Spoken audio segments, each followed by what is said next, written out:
Where am I then? I hope that did start the show. That's how I almost start. That's how I started every Fit Down Sports show.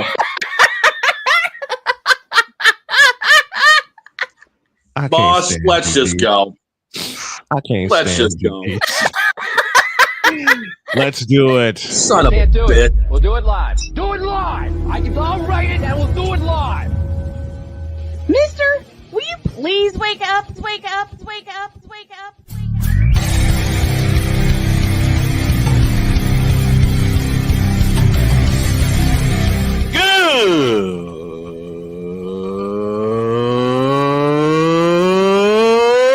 Good morning. Snowman here to all you Brock Purdy and San Francisco 49er haters. Shut up! I gotta thank you, Shane. I mean, whatever happened to the games where breaking 100 points was, I don't know, unusual?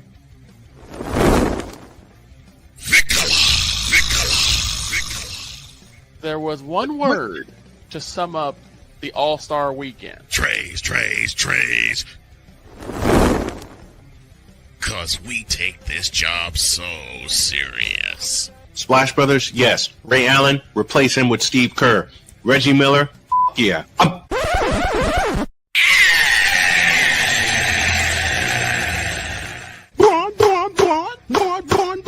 What in the all types of blue hell?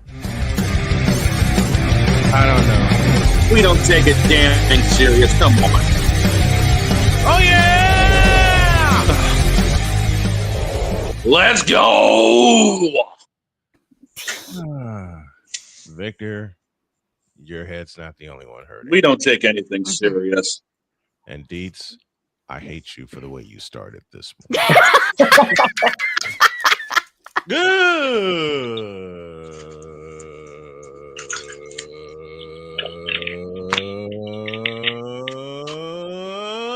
morning, and welcome one and all to the fabulous, fantastic football Friday edition of Snowman in the Morning, brought to you by Black Cherry Dr. Pepper, the official drink of Chris Dietz. There we go. And it's also presented by Fanatics, officially licensed everything. Our spreads today for our picks presented by BetUS.com and by Wanna Parlay, the world's richest parlay. And I'm telling y'all right now, this afternoon, I'm going to make a whole bunch of commercials. I got a couple that I'm going to voice. We're also brought to you by Climb for Chris, a benefit event happening on March 1st, but we're doing a lot of fundraising now to help our brother Chris Hilliard fight back from a brain tumor. So he's getting some aggressive treatments right now. Dietz had a line in pre-show that summed up Thursday. I didn't watch a lick of football, and I loved it. Well, I mean, it's not. It wasn't by choice. It was, what do I watch? Do I watch the NFC South be the NFC South, or do I watch people make fun of the Gamer Awards? So I chose to watch people make fun of the Gamer Awards because they were absolutely hilarious. I was on a stream with a friend of mine, with a friend of ours, AB Media, and one of our buddies came in, and Discord was going crazy because we kept hearing all the alerts. Yeah. He was watching the Gamer Awards. I saw Discord for a couple of minutes, and it was going nuts.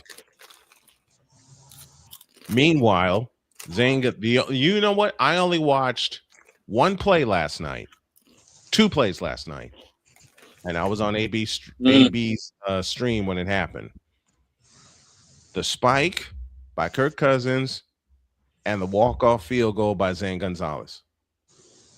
And I went, son of a bitch, and I went to bed. Because for the second time, Kirk 2 Chainz Cousins proved me wrong, at least for this game. He ends with 373 yards, and the Falcons walk off, giving first place in the NFC South to, of all teams. Give me this button. I'm going to need it. Indeed, I'm going to mute you for just a second. Of all teams, the Carolina Panthers. But I get it. They're in first place. They're in first place for what, 3 days? Mm-hmm. I mean, Sunday's if they go back, if they lose on Sunday, they're back to where they started. Yep. But they're playing New Orleans, like that's going to happen. Right, Tampa Bay played New Orleans last week. They played New Orleans and they lost to them. But we got to throw some congratulations here. Y'all didn't see it this week because we were off. But the best mobile game, speaking of Gamer Awards, belongs to a game that we feature on Tuesdays here on the show. And that is Uma Musume.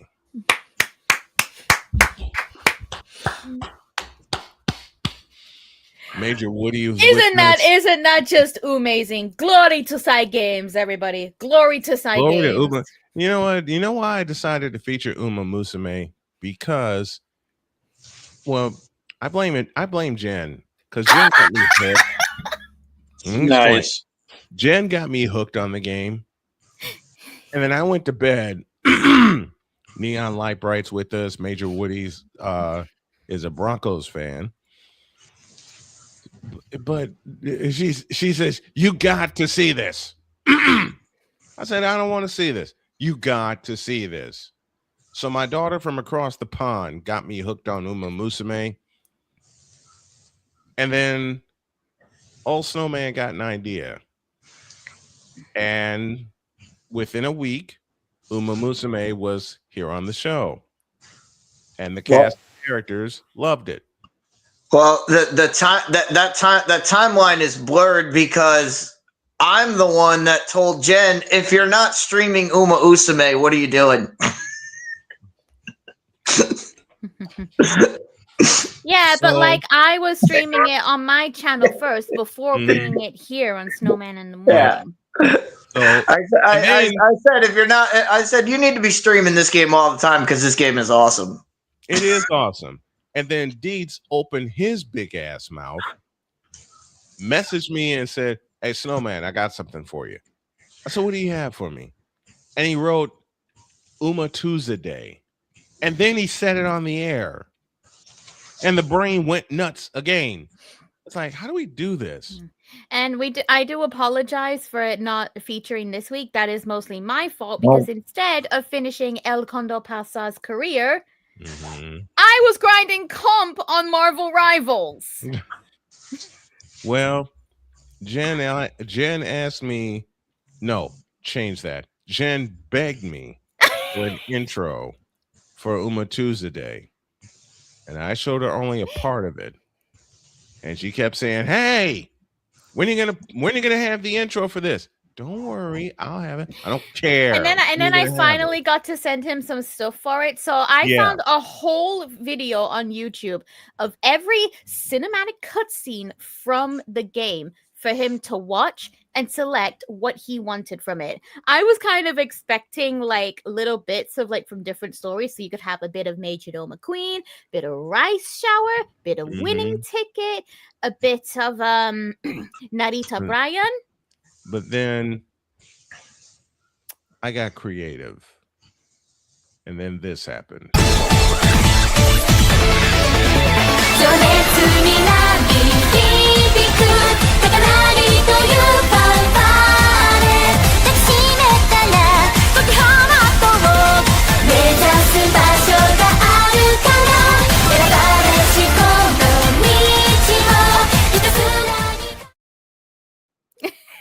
And yes, I branded it with Wanna Parlay because I figure, why not? You know the best thing about that intro, guys? What's that? Snowman asked me to send him some of my favorite songs from Uma Musume Pretty Derby. Yes, I did. So I did so, but he wouldn't tell me which one he picked. Fast forward to when that intro premiered, and the first thing I heard was that build-up chorus of my favorite song from the game, Next Frontier. Next Frontier. I only needed, and Jen, I'll tell you this little secret.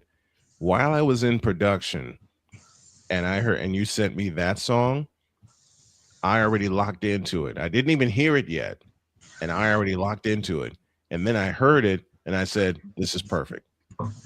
So I wanted to take it from that part where I where I put the intro, where I put the video, that build up chorus, as you said. Mm-hmm.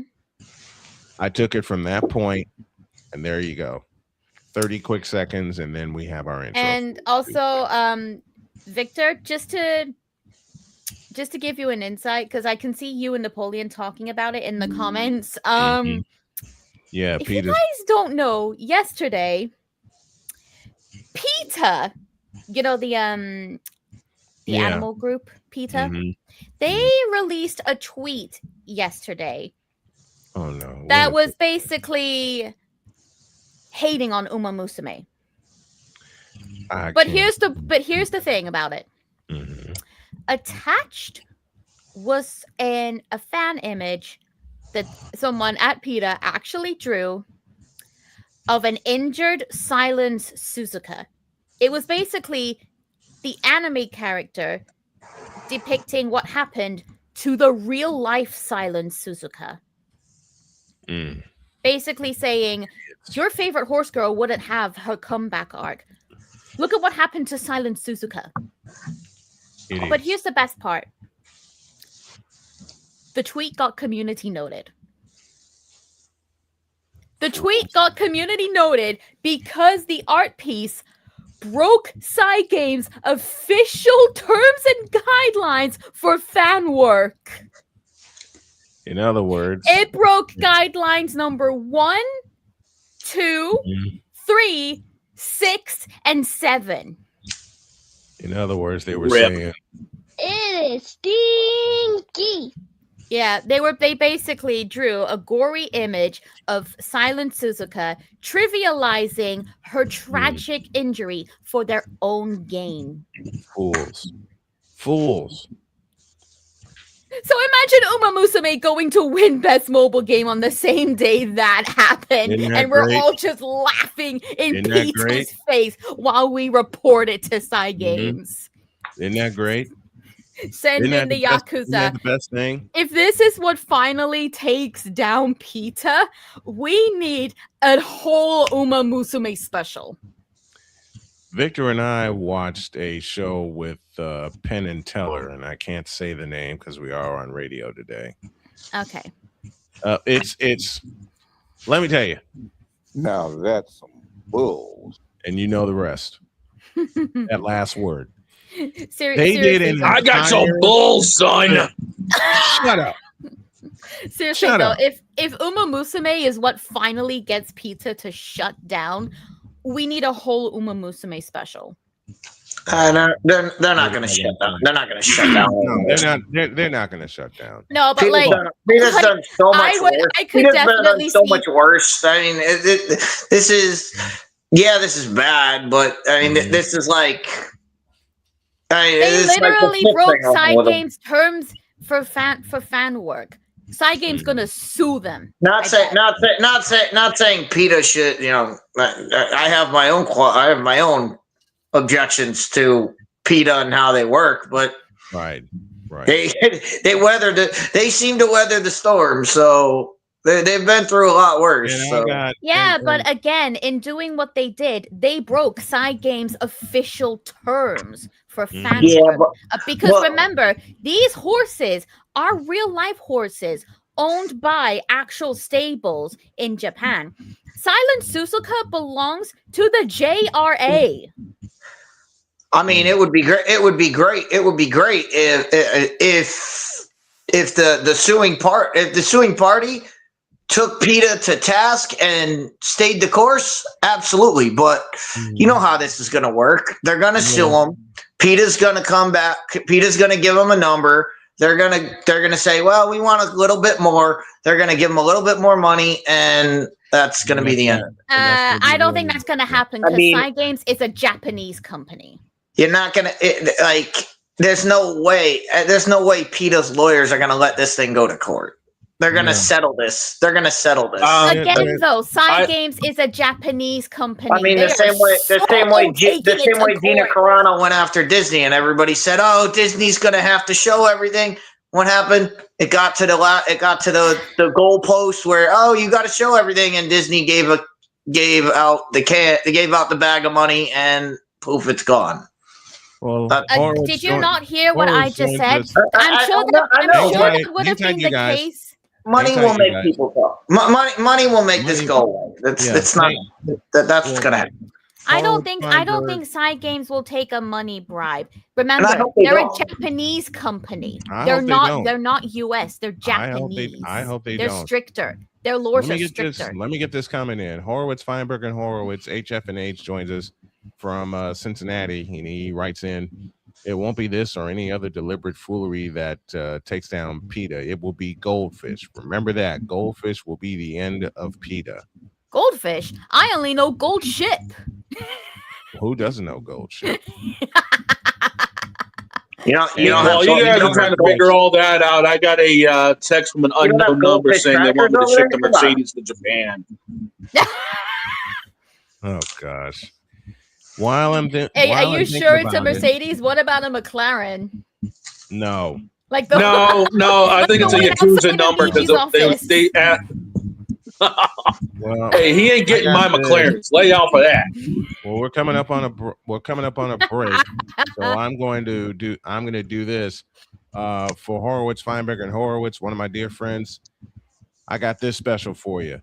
Chicago Blackhawks and the St. Louis Blues. Blackhawks are coming off a victory tonight. My first hockey call in 14 years. It'll start at 7:45 Eastern time with a face-off at 8:05 from the Enterprise Center in St. Louis. Let's take a break. When we come back, we'll get into our football talk.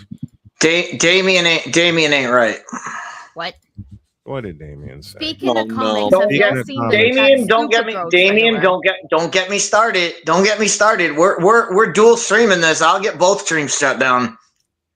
Don't you dare! Don't you dare! I planned this 60-hour for a long time. Don't get me started on that on that garbage. We're not touching. I'm just kidding, Jen. Boss, go to break before this gets ugly. Oh gosh, we're going to a break. We're back in a deuce.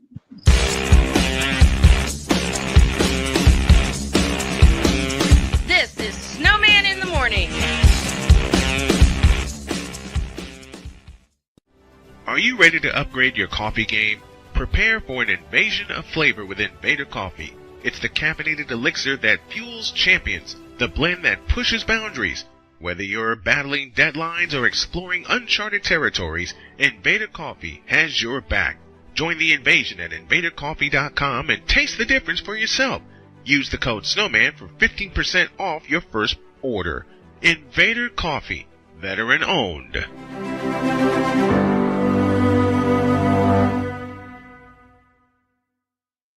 Race car drivers change lanes very fast, but with no outside mirrors. How come they don't crash? Introducing Angel View, the new wide-angle mirror that reduces blind spots. Angel View simply snaps over your car's rear view mirror, giving you a 160-degree view behind you. Just look at the difference. Look, ordinary rear view mirrors are small and flat, but Angel View has a huge mirror with curved glass. This convex shape allows you to see both blind spots with one glance. And with our Pro Edition special coating, it's anti-glare at night. Get your Angel View now for just $19.99. But wait, Angel View may be discontinued. Due to rising costs, Angel View is stopping manufacturing effective immediately. Once the current inventory is gone, it's gone forever. Order now. Call 1-800-495-0761. That's 1-800-495-0761. Or visit getangelview.com. Order now.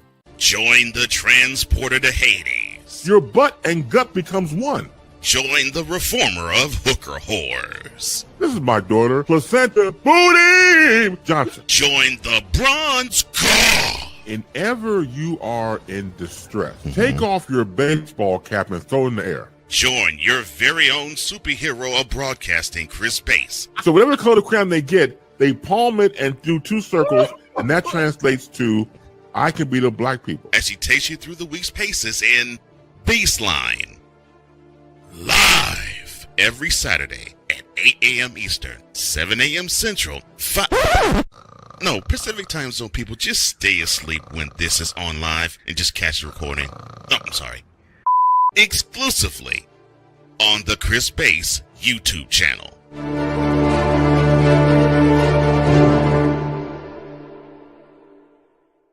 Cause we take this job so serious. And every time I saw the word king appear in a song, in the back of my head, I heard Cole, no, sorry, not Cole, Ray Ray say, Kang. What in the all types of blue hell? This is Snowman in the Morning.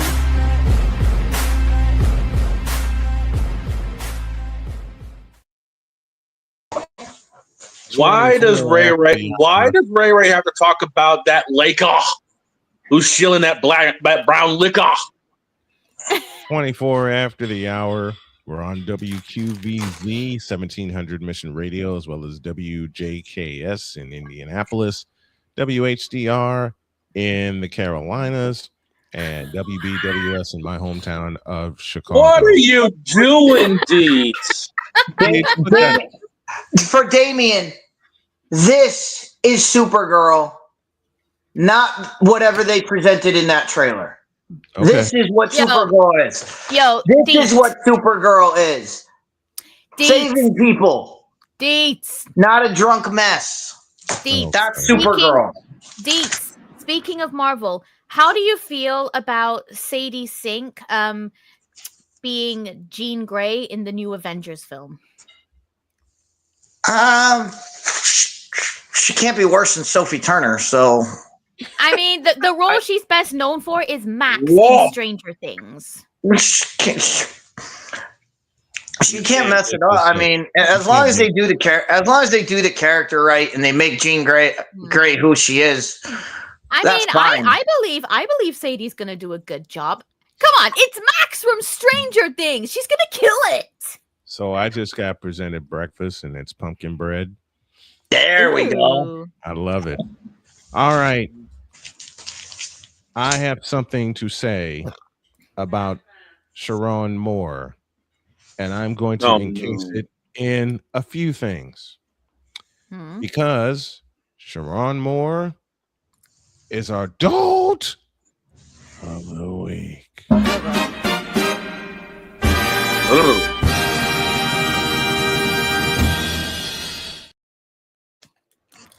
Yes, I gave it away, but our adult of the week is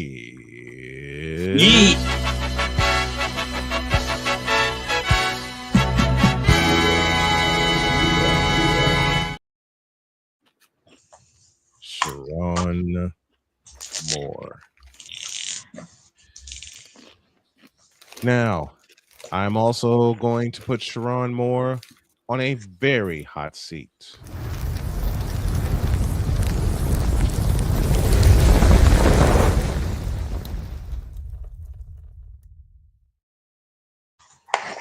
Now, give me this doggone camera. Sharon Moore, you're an idiot. You're a fool. You're stupid. And there are about 100 other words I can put to it, but I'm not going to. You are a black man who was the head coach at the University of Michigan, happily married, we assumed, with 2 daughters. You are a leader of young men, showing them the right way. And then this happened. Not only do you get caught with a subordinate, she winds up pregnant, and you try to pay her for the abortion. You just yeeted away. I'm going to make a horrible joke, but I'll do it anyway.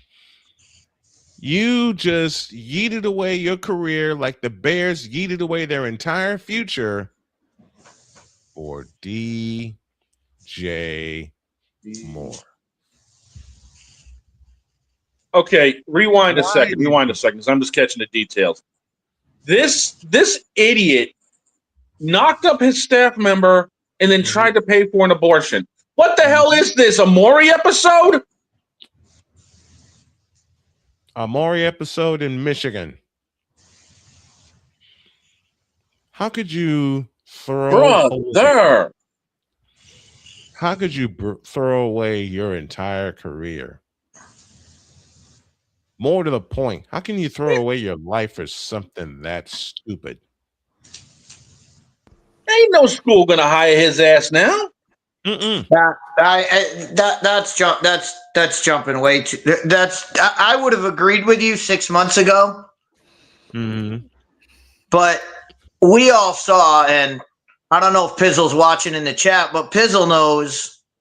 We all saw who was the interim head coach at Arkansas this year, where the exact same thing happened, just not to the scale of the aftermath.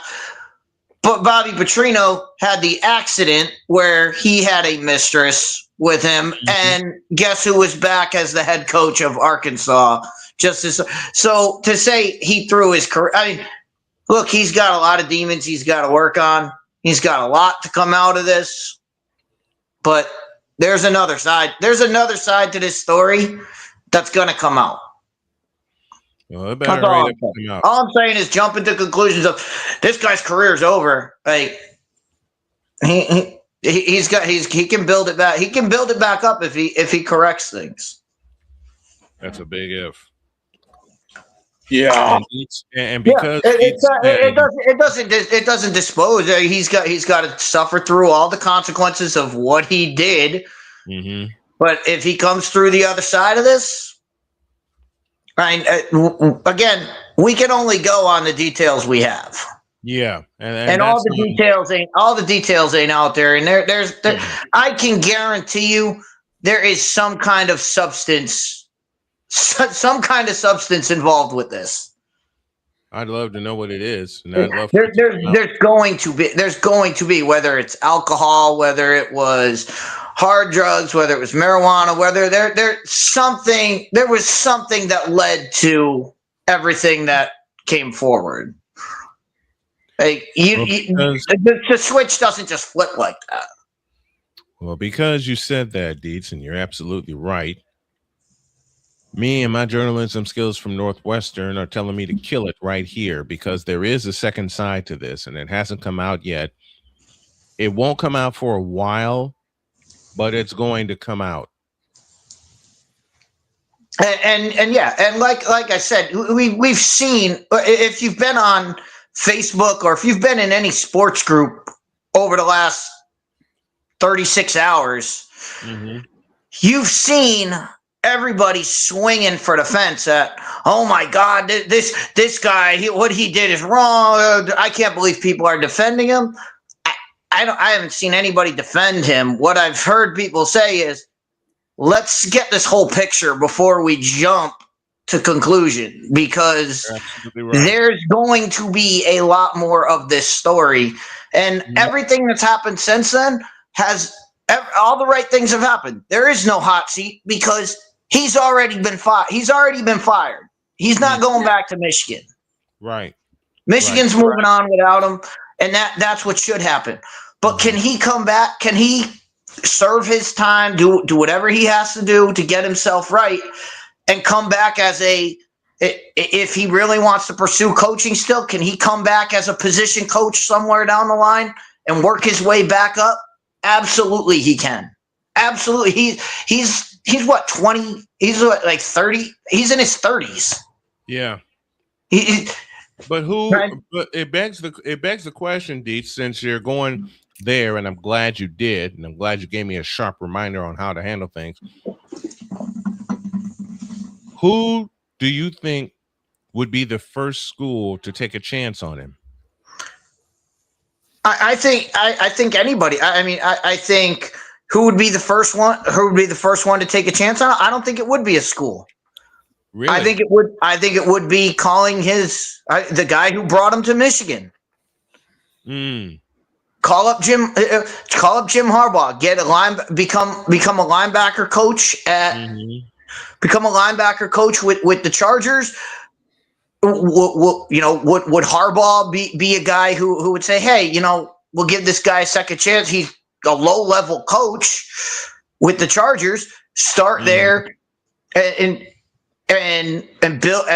rebuild your career from that moment. I mean, again, what predicated this event? Like we can talk about all the mistakes he made. We can talk about all the mistakes he made as far as cheating on his wife. That's all personal stuff that he can make those decisions. But I'm talking about the overall bigger things of going to an assistant's house and taking him by knife and all of that. Everything when that escalated, he was clearly on something. And I guarantee you that will come out in court. They will try. They'll say, he has to go to rehab. He has to go to all this, and he'll do all that. And when he comes out of that, when he comes out of this whole thing, if he still wants to pursue coaching, my first call would be if Jim Harbaugh still has a job, call up Jim and say, Jim, I need a job. And if Jim's somebody who's on his side, he'll probably bring him in and say, hey, you come in, be a position coach, do what we tell you to do, work your way through the ranks, and get yourself back there. But I don't think a school would touch him unless they have a head coach that's worked with him before and can bring him back through the paces. But it'll take a while. You're right. Yeah, it would. It would, and you're right, and you're totally right with this side. And I made a mistake and didn't look at all the sides of the story. But I would have been, like I said, I would have been on your side 6 months ago. Like, oh, this guy's career's over. But when Bobby Petrino can get a head coaching job at Arkansas, I was surprised. Bobby Petrino. When I heard the name Bobby Petrino, I went, "That's got to be a son or something." And then I looked and I was like, "How can that guy be the coach at that university?" Again. When that happened, I said, "All bets are off, man." Yeah. And you're right. You're right with the Petrino situation. Anything and everything is possible. Anything and everything is possible. What do you guys think about Sharon Moore? Let us know your thoughts in the chat. The key thing to remember in this Sharon Moore situation is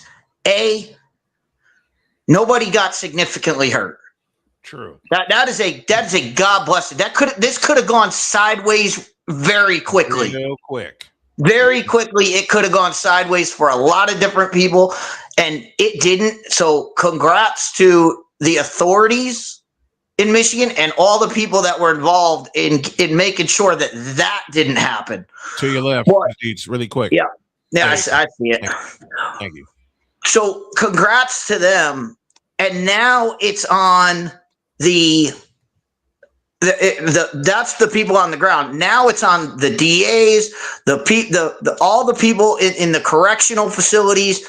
Now it's on them to make sure that this guy is taken care of, and I don't mean taken care of. I mean put in the right positions to take care of himself. Meaning, hey, you're going to strict rehab. We're going to monitor you. Make sure you're going. Make sure you're doing the work. And if he does, there's a road back. If he doesn't, that's on him. Yeah, good call, Dietz. Very good call. He's got to put in the work to get to have a roll back. I didn't even think of that, and I didn't think of the Petrino situation either. So you bring up a great case of Bobby Petrino getting chance after chance after chance. Wow. Thank you, Dietz. Thank you. I really didn't think of that. Is that a cat I see with you? What? Yep. This is Winnie. Oh, little kitty. Hi, Winnie. Who's got my headphone cord. Oh my God. This is my Winnie Pooh. Oh, it's adorable. You jumped in. Here, let me show you. Hold on a minute. While we were talking sports, I don't know. We just had an interesting comment, but StreamYard is not letting me see it, and I understand that. No, I'm talking about physically hurt. But what people are mentally scarred from this. That absolutely that's treatable.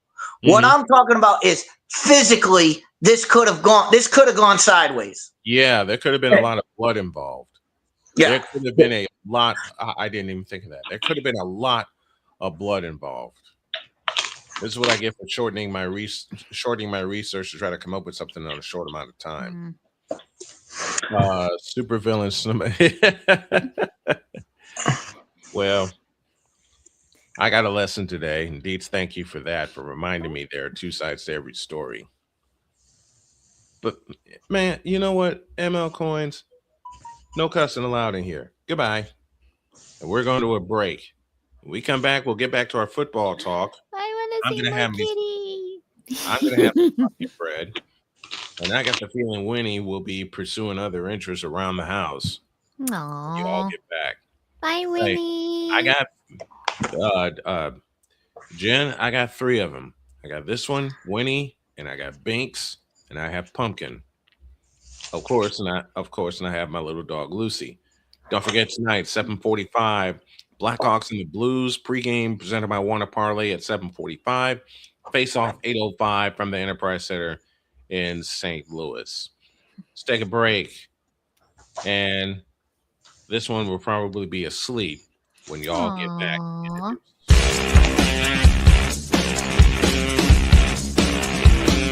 This is Snowman in the Morning.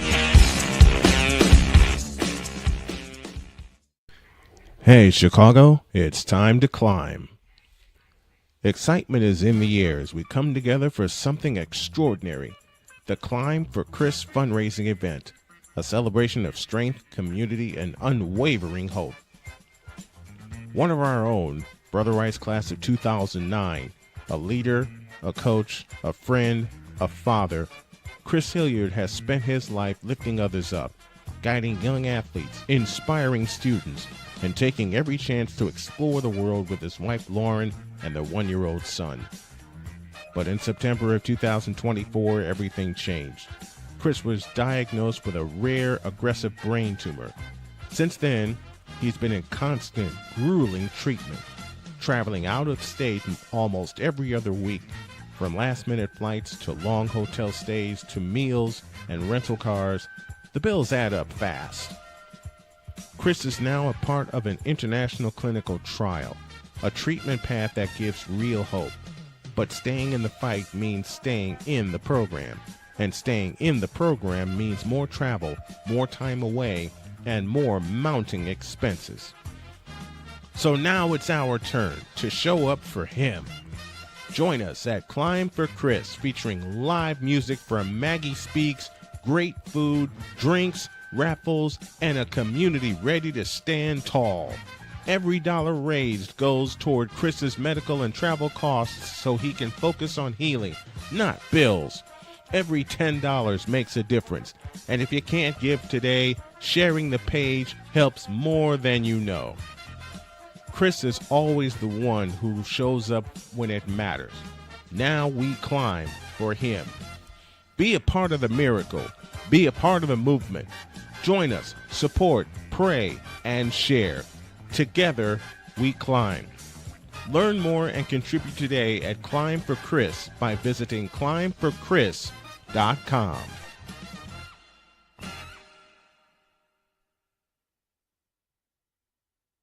Mister? How do you operate this Twitter thing or this Instagram thing or whatever the heck? You're supposed to know all this stuff. Anyway, welcome back to the show. What in the world is that? Is Winnie still there with you? Aww. Does this answer your question? Yes, it does. Winnie.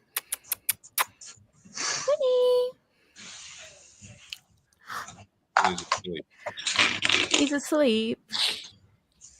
I don't know how this cat does this. I got a limited space, and she just hops in my lap. Binks does the same thing. Binks just hops in my lap and just lays there until he falls asleep. I wish Freddie would do that. You know, back when I had my little fluff ball, she would do the same thing. Mm-hmm. I wish my Freddie would do that.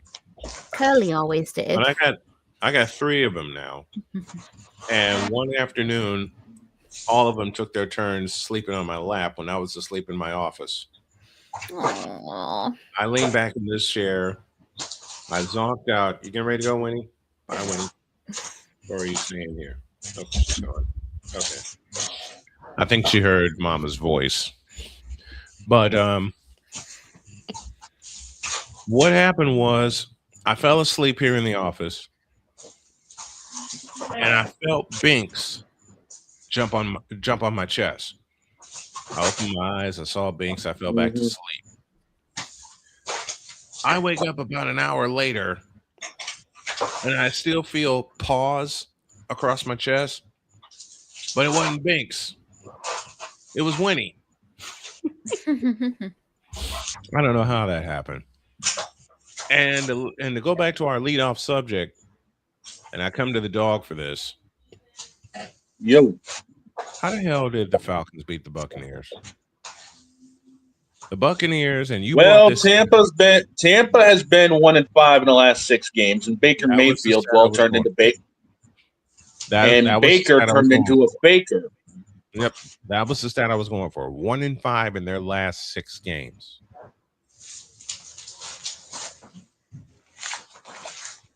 I mean, it's just been a downfall for them. They went from one of the best teams in the NFC to basically mid-pack. Granted, the injuries have hurt them. Yes, Mike Evans is just now off the IR, and they're expecting a couple more pieces back. But I hate to say it, it's a little bit too late. The pack of mid. I'm not sorry. So you missed the obvious comment there, and I'm gonna say it. Maybe they've overbaked or underbaked. Baker is a bread influencer. Because we all know, anybody who's ever tried to bake anything, if you take it out too early, it falls apart. If you take it out too late, it crumbles. It crumbles, and we're seeing Baker crumble. Massively. There's a game on Saturday we need to talk about. And it's the best game of the college football season. Army and Navy. Yep. And I get a chance to do that one. Navy's been, 9 out of the last 10 wins for them, something like that in this rivalry? And this time it is in Baltimore at M&T Bank Stadium. What do you guys? Let me toss this to Deets. What do you think of Army Navy? Traveling across the Eastern Seaboard. I mean, one year they play in MetLife, one year they play at M&T, then they go back to their base, which is Philadelphia. What are your thoughts on that? I love it. I love that they get the big game. This game is college football. It is. This is everything college football should be is in this game. You have a rivalry. You have 2 fan bases that hate each other. I mean, one says their war cry is beat Navy. The other one, their war cry is beat Army. So you have fan bases that go at each other constantly. It's sold out every time. And it's constant. Go in any bar, find somebody who was in the Army, find somebody who was in the Navy, have them sit next to each other, and they will talk Army, Navy football all day long, and they will go back and forth with each other all day long. All day.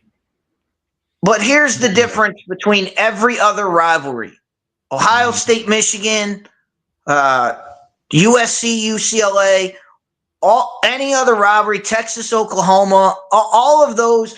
At the end of the day, those two, they go, all of them, they go their separate ways. Oklahoma goes back to its Oklahoma quarter, and Texas goes back to Texas in their corner, and then they don't come back until they meet next year. You watch an Army-Navy game, and if you watch it with people who are Army-Navy, at the end of the game, they shake hands. And this happens between the fans. I'm not talking about the players. I'm talking about the fans. They shake hands. They look at each other and say, man, that was a great game. Let's do it again next year. And that's how it should. That's how it should be. That's how this should be. Like, this is football, guys. It's not the end of the world. Right. At the end of this game, everybody comes together.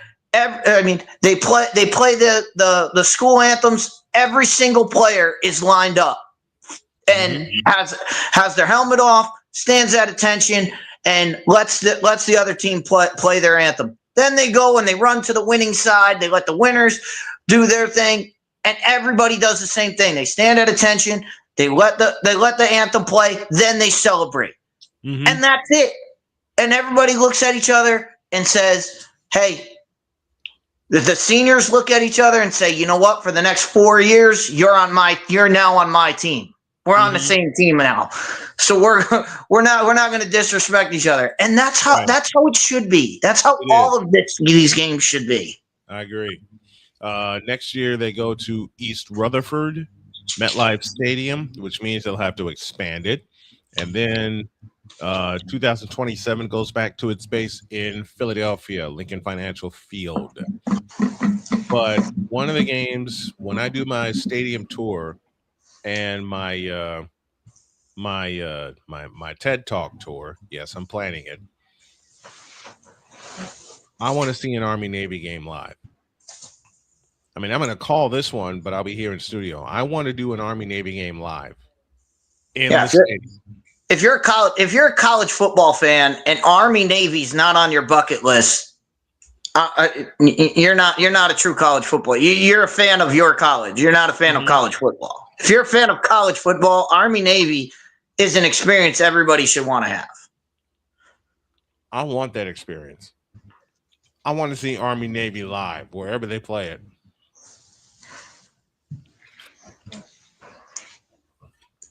All right, let's do it. Oh, give me the line. We already did this yesterday, dude. Navy was favored 6.5. We did this yesterday. We did do this yesterday. No, I'm old. My brain hurts. This was the game Jen clinched with. You know, it was the game that almost broke the show. By the way, can I just address this, Don? No. What? No. You have gone the full week without talking about my Jeopardy win last week. Oh, we did it Monday. Did we? But while we I mentioned it Monday. But briefly. Wait a minute. But while we got time, before Allison gets here and before Dad gets here, Dog, talk about it. Oh, you mean besides the fact that this one went absolutely domination mode and put a record up? Yeah. The most points ever scored in a game. That one. Here, give me this button. I believe second place only had 100 points when it was over. Oh, and how about the fact that at the start of the Jeopardy, Muffin gets his community to do like the Twitch predictions on who they think is going to win. Only there is one that. person bet on me to win. And it was Dawn with about 600 channel points. He basically only bet 2 of the total earnings and walked away with over 34,000 channel points earned back. Well, I mean, you know, the mafia knows what it's doing when it comes to these type of games, you know? Muffin's community literally told him stay solo was the only one betting on me. Hey, I'd have been there with you. And he's gone and proved them all When are you wrong. doing it? When are you doing it again? We don't know when the next one is. There's a longer time period between them now. But when the next one is on, I will for absolute sure let you guys know. Please do. It will usually be on a Saturday, 2 p.m. EST, over on twitch.tv/MuffinSlayerYT. Sorry. Or over on YouTube. Or over on YouTube, Muffin Game Shows. Damian Hernandez with a question. Is it me, or do y'all think military schools should get special treatment like they should be in the playoffs automatically just because they are military schools? Are you kidding? No. Damian, Damian, I love you, brother, but on this case, shut up.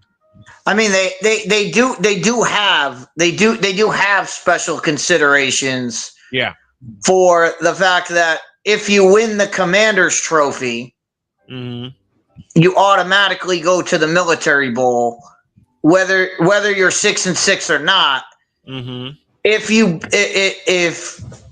let's just say if Army were to beat Air Force and Navy and not have 6 wins, not be bowl eligible, but they beat Navy and Air Force, won the Commander's Trophy, they would play in the Military Bowl no matter what. So they have it's a built-in thing, but as far as the playoff goes, no. They should not be guaranteed a spot in the playoff.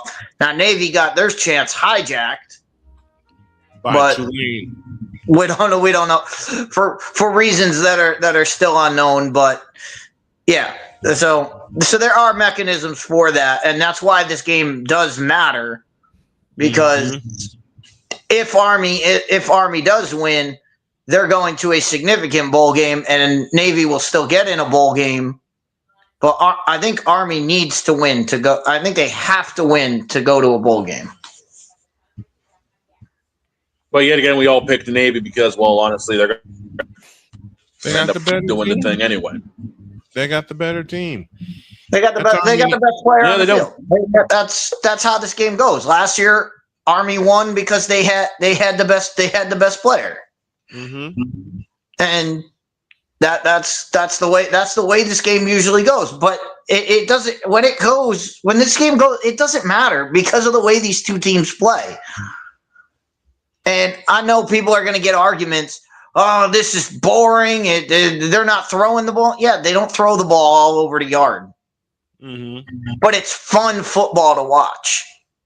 It's fun to watch them fullback dive. Is he going to pull it or pitch it? You know, both teams basically play the same offense, so they know what they're getting. They know what they're doing. So the winner of this game, as I'm looking at it, will win the Commander's Trophy because both teams have beaten Air Force. Yeah, both teams have beaten Air Force. Yeah, so the winner of this game will get the Commander's Trophy and a spot in the Military Bowl. And before we go to break, I wanted to expand on something Deet said.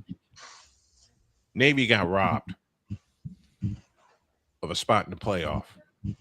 They got robbed.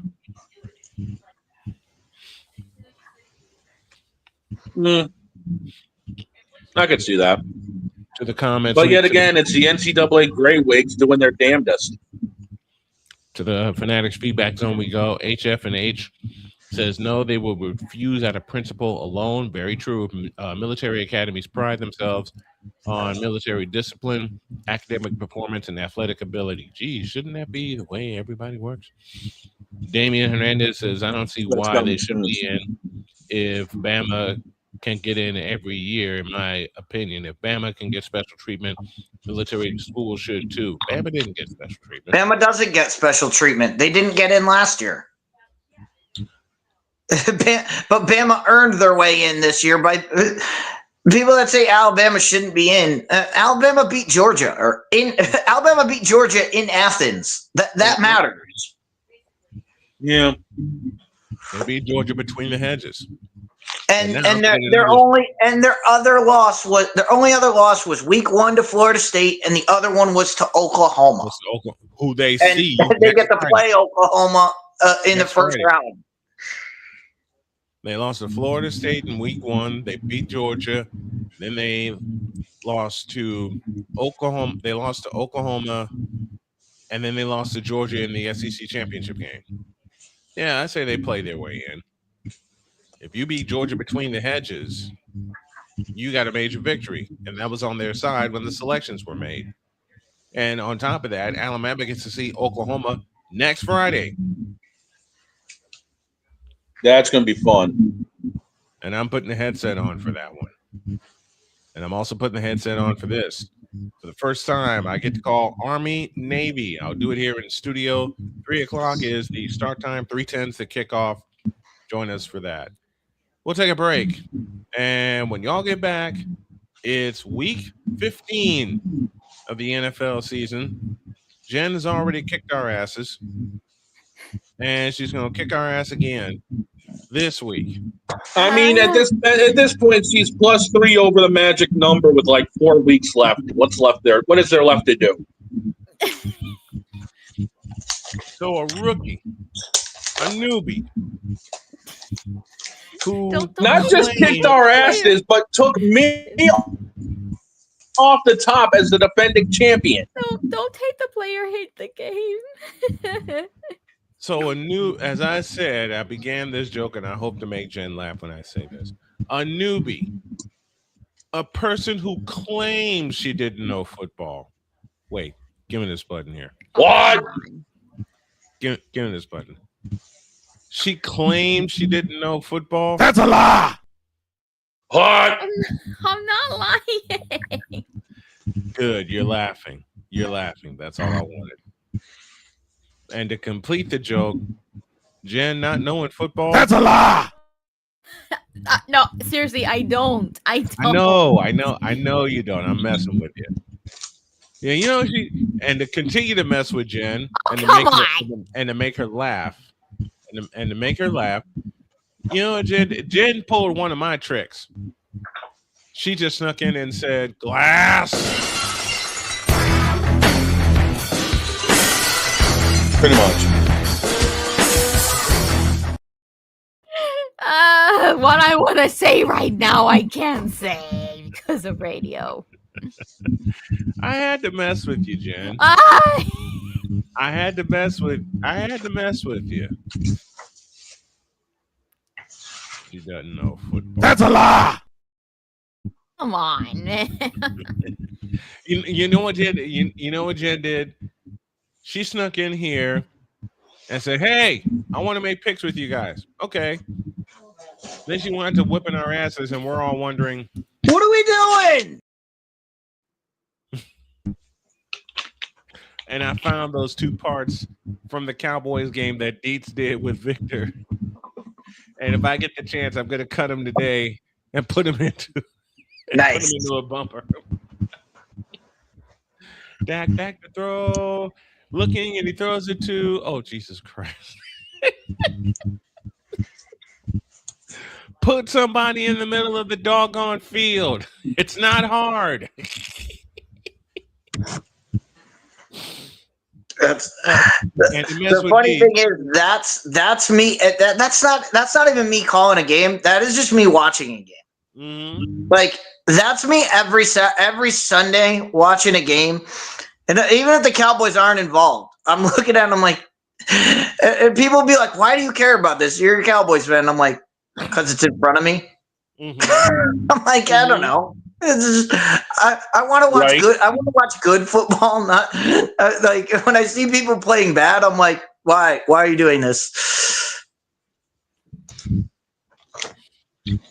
Damien, you need to be nice. We know Bronny doesn't know how to play basketball, but Jen's becoming a sports expert hanging around us.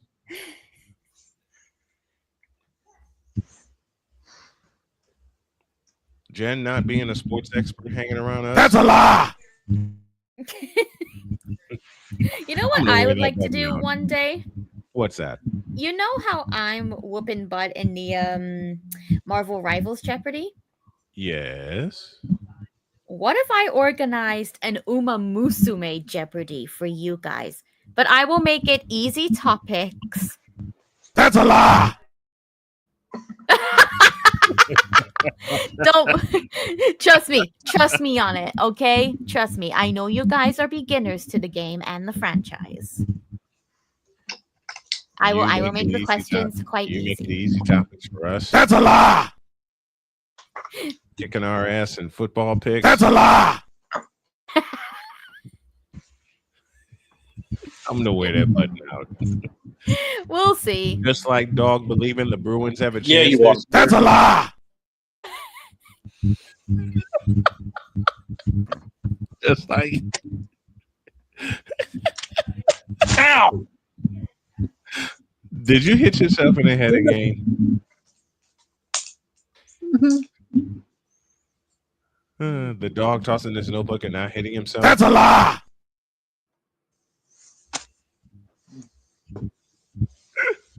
Let's take a break.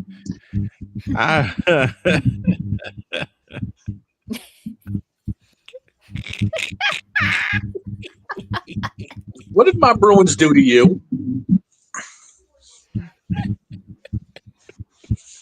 What did my Bruins do to you? I've known you were a Bruins fan for many years.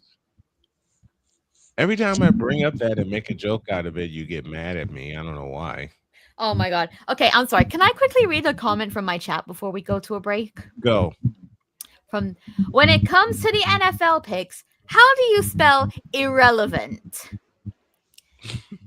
BROWNS. NAPOLEONAMITE.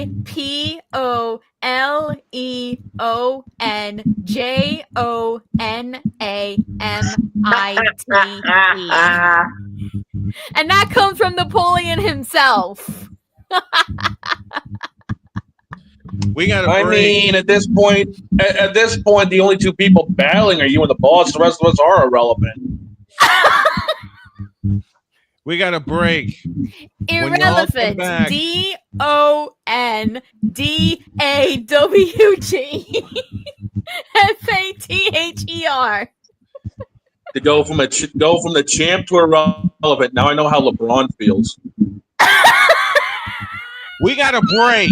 And we got Allison Moran when y'all get back. Hour 2 after this.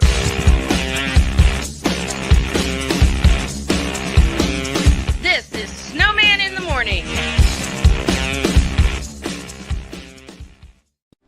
Are you ready to upgrade your coffee game? Prepare for an invasion of flavor with Invader Coffee. It's the caffeinated elixir that fuels champions, the blend that pushes boundaries. Whether you're battling deadlines or exploring uncharted territories, Invader Coffee has your back. Join the invasion at invadercoffee.com and taste the difference for yourself. Use the code Snowman for 15% off your first order. Invader Coffee, veteran owned.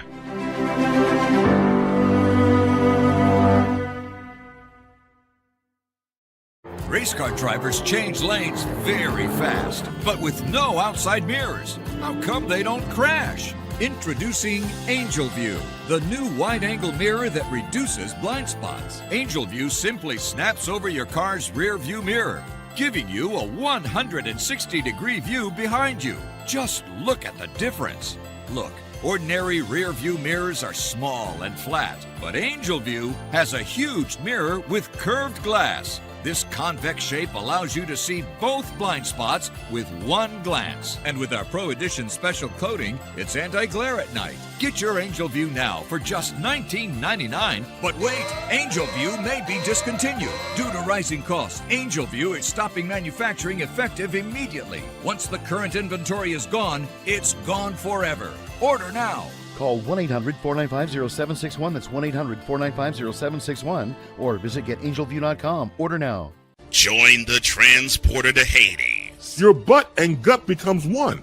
Join the reformer of hooker whores. This is my daughter, Placenta Booty Johnson. Join the bronze god whenever you are in distress, take off your baseball cap and throw it in the air. Join your very own superhero of broadcasting, Chris Bass. So whatever color crayon they get, they palm it and do 2 circles, and that translates to, I can be the black people. As he takes you through the week's paces in Baseline. Live every Saturday at 8 a.m. Eastern, 7 a.m. Central, Pacific Time Zone people, just stay asleep when this is on live and just catch the recording. Exclusively on the Chris Bass YouTube channel.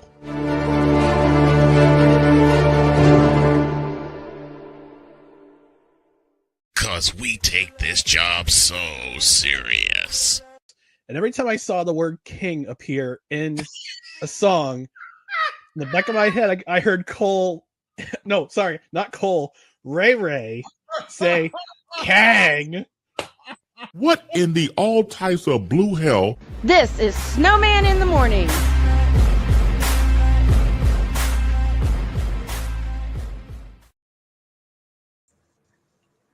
Sent me that clip. We owe you an ID. This is Snowman in the Morning. You're listening to WQVZ, 1700 AM Mission Radio. For me and the Lord, we got an understanding. We're on a mission from God. He's the armchair quarterback. I love what Dietz is doing.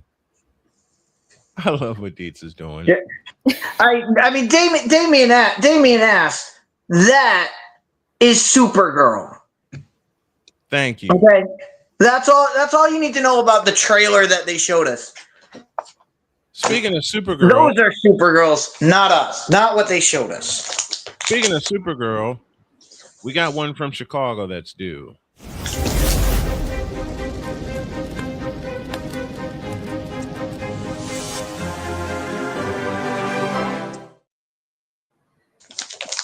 Here's Allie. How are you, my dear?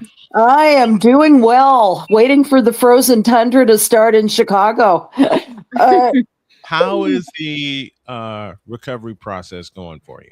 Recovery process is going real well. Thanks for asking. I actually stood up in the shower yesterday, so that was for people that don't understand. The injury that Allie went through and the recovery process that I'm going through, having 2 toe amputations, it's being so hard to stand up. And when you get that chance to stand up, be it crooked or whatever, it's liberating, man. Sure is.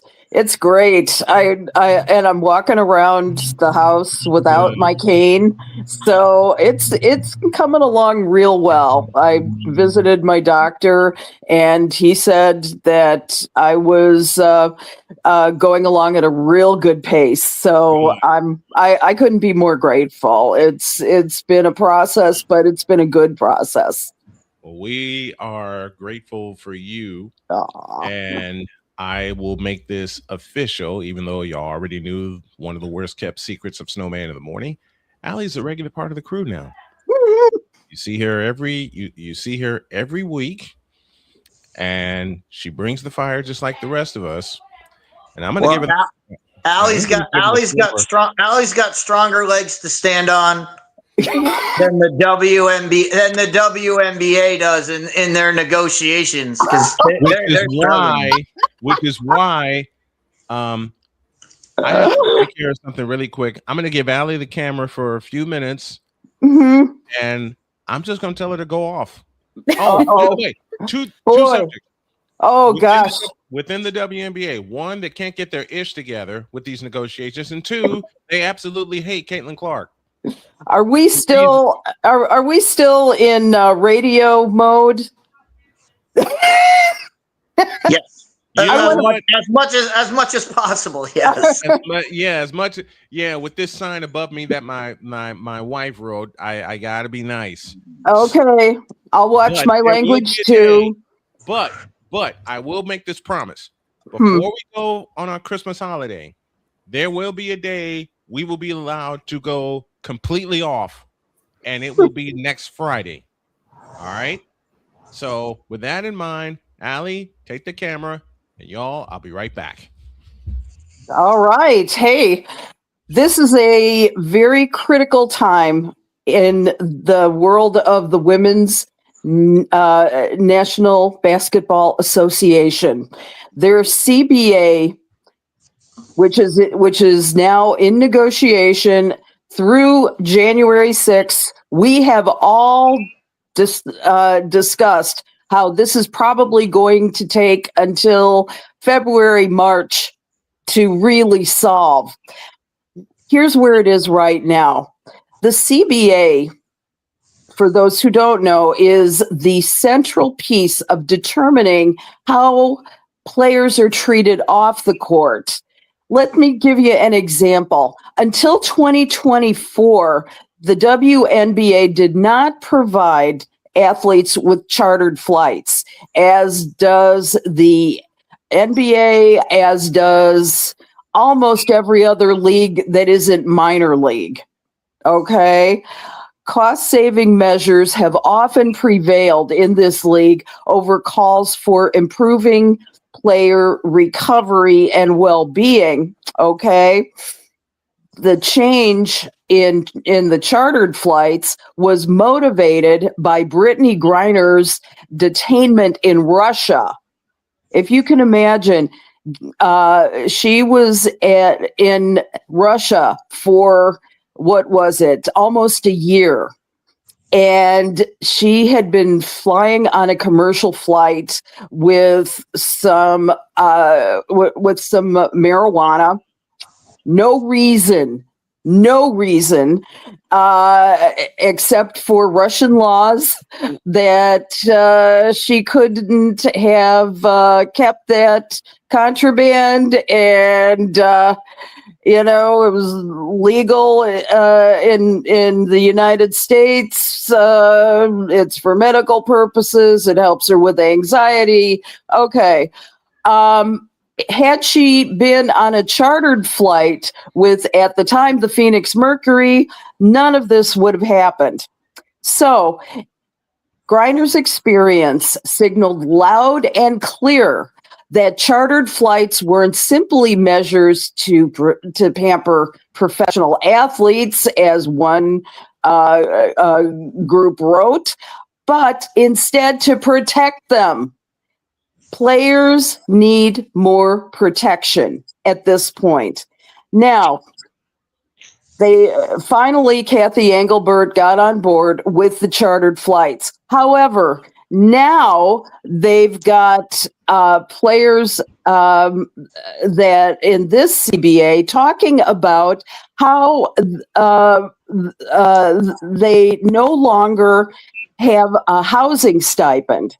This is important. The reason being that the stipend, while it varies per team, most allow for a 1-bedroom apartment or a 2-bedroom apartment if one is raising a child. It also allows for housing when by groups if you're single and there's a house in the neighborhood.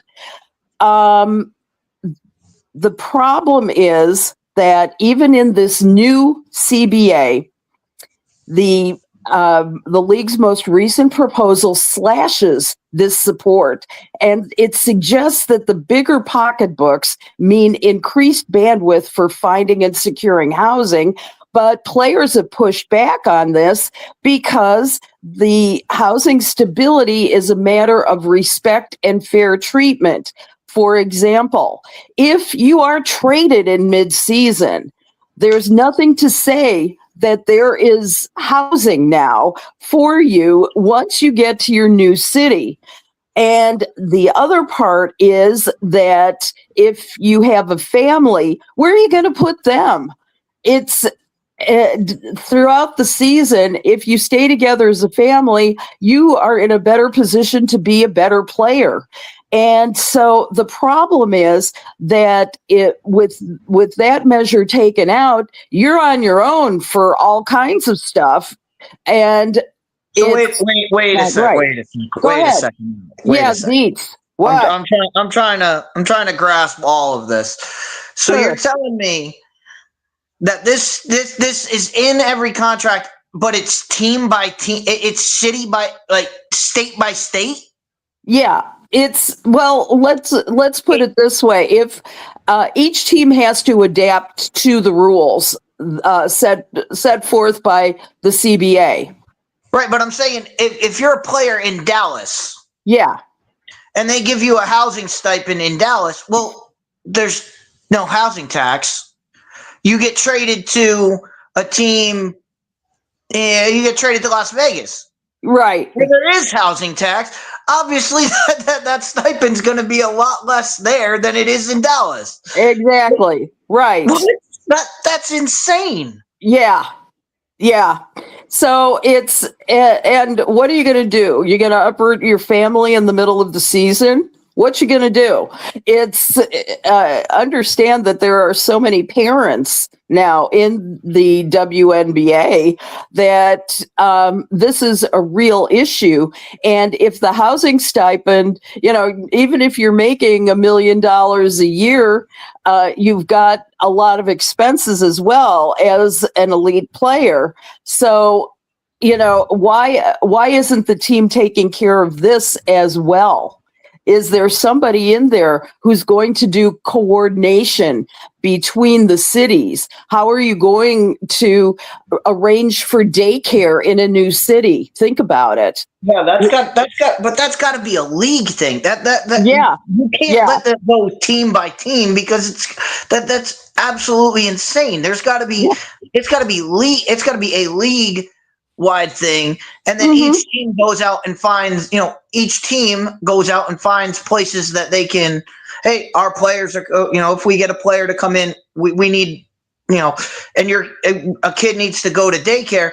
We have a daycare that's affiliated with the team in the area that says, you just got traded. You can come in and be part of this community like that.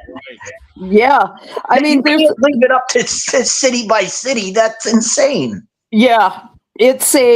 So that's the reason why it's so important to get this into the next CBA, because if you don't have housing, if you're left on your own, so to speak, it's not going to be a good situation because part of your life is now unsettled. Now, in the NBA, you get players back and forth, you need, and you see this during the season where people are traded and where there's a new, and somebody has to adjust to not only your new teammates, but a whole new city, a whole new way of life. Because if you're coming from, say like Dallas, from Connecticut to San Francisco. Yeah, there you go. That's a problem. And I know which way. I knew your brain was thinking that way because the short range trips are not a problem. It's the long range trips. Whether you're going from Connecticut to San Francisco or you're going from Chicago to Las Vegas, those trades, those kind of long distance trades is where the housing stipulation really needs to come into play. Exactly. Well, I've got a question for Allie and the panel here, and we can all chime in on this, but I know we all like killing Kathy Engelberg over her role in all of this. But how much, we all know she's only one part of this. How much of this calamity that is the WNBA, how much of this lies at Adam Silver's feet? A lot of it lies at his feet because he's continuing to fund the WNBA. And has there been any discussion of how much is he and the NBA office at whole? How much are they involved in saying get your house in order? Yeah, they are. Well, ultimately, the responsibility falls on Adam Silver. This is his baby as much as it was David Stern's baby. And it's, And so it is going to be very important to put player well-being at the very center of these negotiations. And if anybody in the player representatives, NECA, for example, needs to make a much stronger case for leaving this housing in. Otherwise, you're going to have an unsettled league, basically. One of the things that makes the NBA great is that they've got somebody who coordinates all this stuff. And I think it's left up to each individual team to get their players situated properly. Yep. Right. And the staffs are much smaller. They're overworked and underpaid as it is. And so the league has to really decide which way they're going to go on this. Do they want to keep the WNBA as a quote, a minor league team, so to speak, where you've got this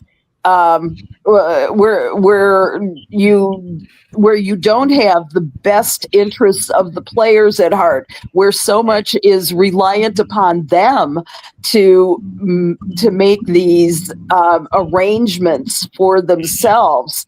That's extra stress. That takes time away from the real business at hand, which is to be a championship. To win when you don't have the championships, that undermines the WNBA. So taking care of a player's needs is going to be tantamount to helping you win a championship. It really is. I think we're seeing. I mean, you mentioned the teams need to be and talking, but what we're seeing is the media.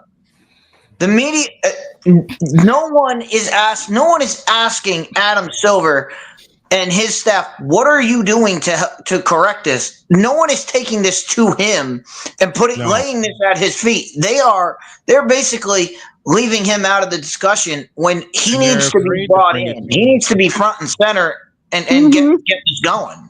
And they're afraid to bring him in. They are so afraid to call him to the carpet like we do, because it is on him as much as it is on Kathy Engelbert. Good God, Kathy Engelbert, don't get me started. What? You're talking about the boss. You want to look good to your boss, right? Exactly. And Kathy Engelbert is pretty much fighting for her life right now. Oh yeah. In many arenas, her relationships with the players, her ability to deliver on this CBA, and so she's, like we've said before on this stage, she's a great money person. She knows how to bring in those bucks and get those sponsorships and create and get new teams and increase the valuation of the league as a whole. All very good. Couldn't have done that without her, one would think. But it's such a different deal when you're talking about that personal, emotional, and very important issues to the players.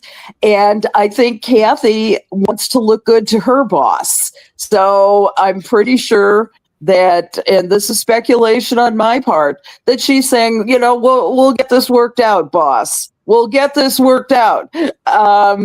And the players have been very vocal about what they need in order to feel respected, and in order to do their life right.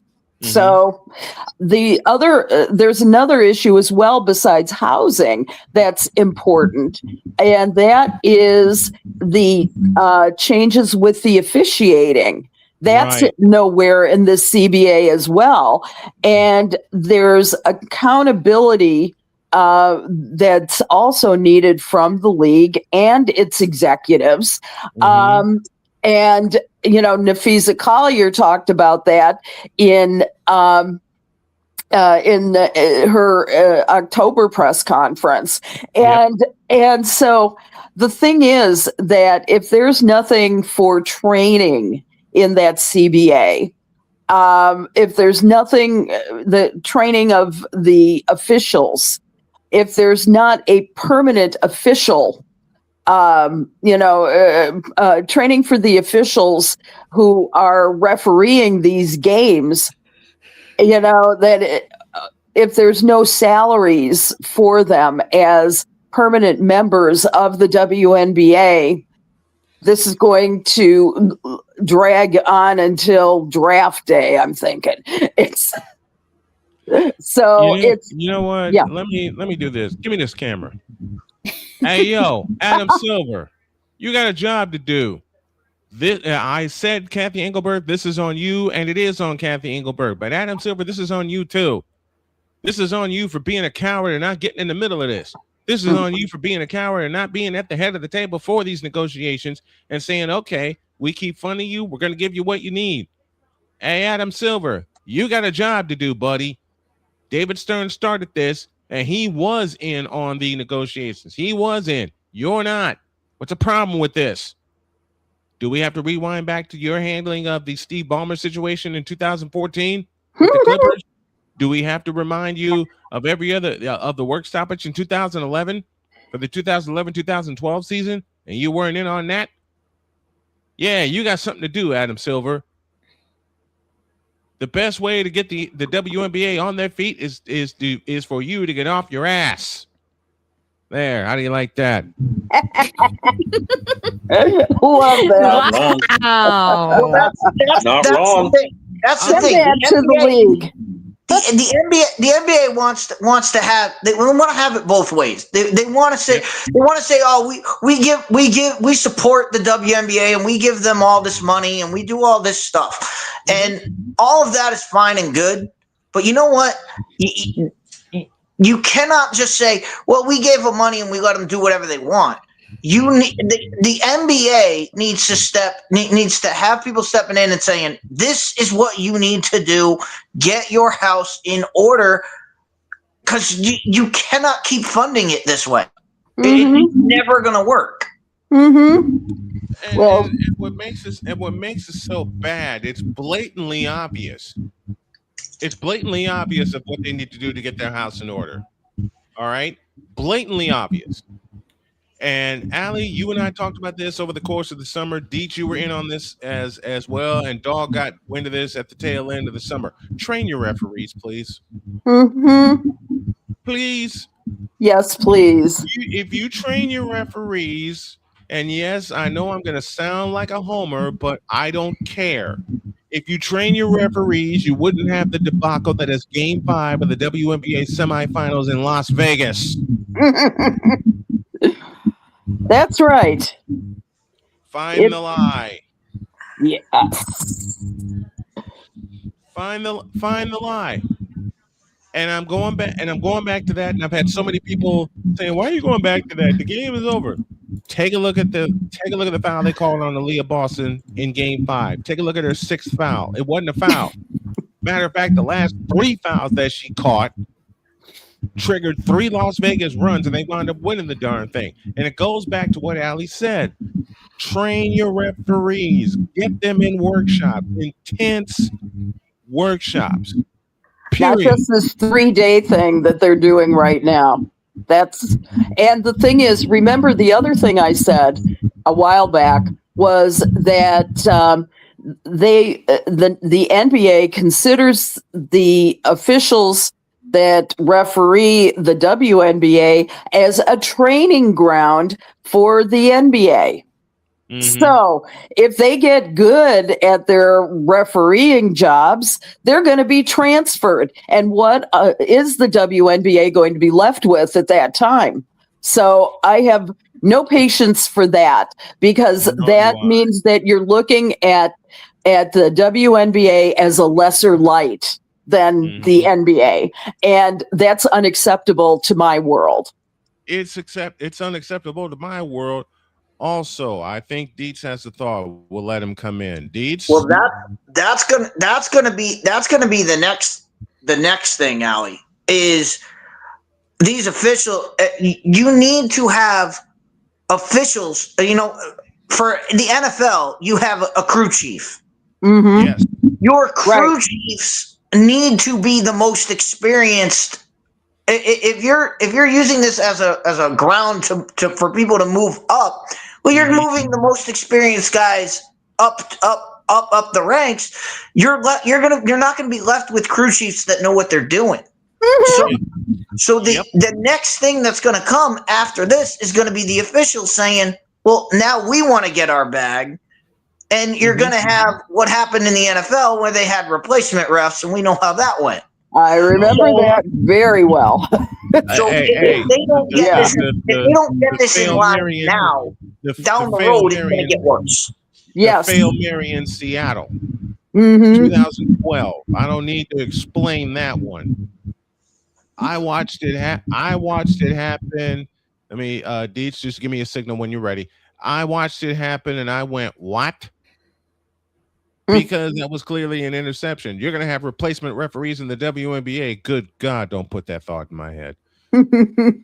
Oh my goodness. All right, we got to take a break. We're waiting on Deb. She's at the eye doctor right now, but we got some picks to make for week 15, and we're going to race through those when we come back. But don't forget, and Allie, this one's for you. Tonight, my first hockey call since 2014. Blackhawks and Blues from St. Louis. Love it. Love it. And what fun. I've hated the Blues since I've been involved in hockey. Good. And my first favorite team was the Edmonton Oilers, and then I became a Blackhawks fan in '85. And one name I can mention that was my favorite Blackhawk at the time, Dennis Savard. Spinorama. Yep. Love Dennis Spinorama. Savard, Dennis Savard, Doug Wilson, and all the boys. Let me take a break. We got our picks for week 15 when you all get back.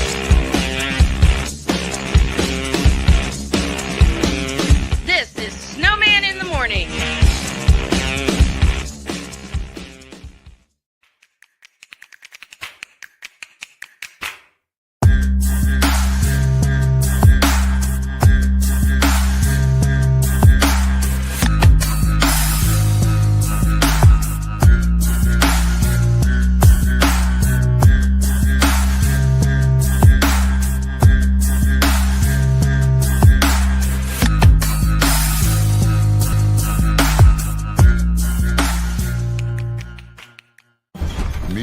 The Scan, a simple procedure whose mission is to detect lung cancer early.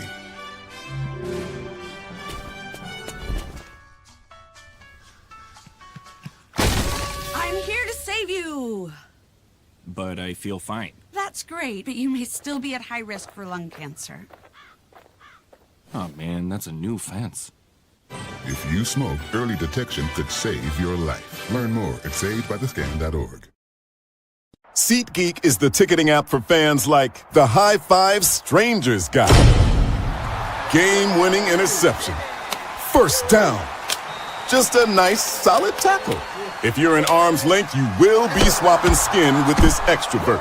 You see, he knows SeatGeek got him a great deal on tickets, so he can focus on what he does best, smacking palms. SeatGeek handles the tickets to sports, concerts, and more, so fans can fan. Are you ready to upgrade your coffee game? Prepare for an invasion of flavor with Invader Coffee. It's the caffeinated elixir that fuels champions, the blend that pushes boundaries. Whether you're battling deadlines or exploring uncharted territories, Invader Coffee has your back. Join the invasion at invadercoffee.com and taste the difference for yourself. Use the code Snowman for 15% off your first order. Invader Coffee, veteran owned.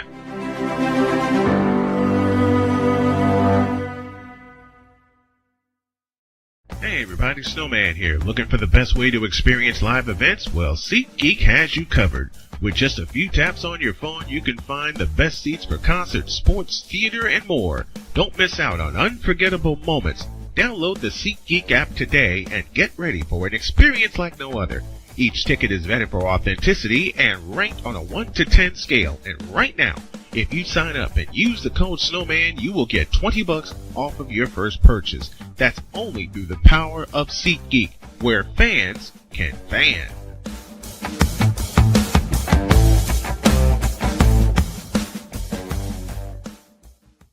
Cause we take this job so serious. And Father O'Shaughnessy need to go to hell. That's what he needs. What did Father O'Shaughnessy do? I quit. We're done here. I'm done. We're out of here. What in the all types of blue hell? This is Snowman in the Morning.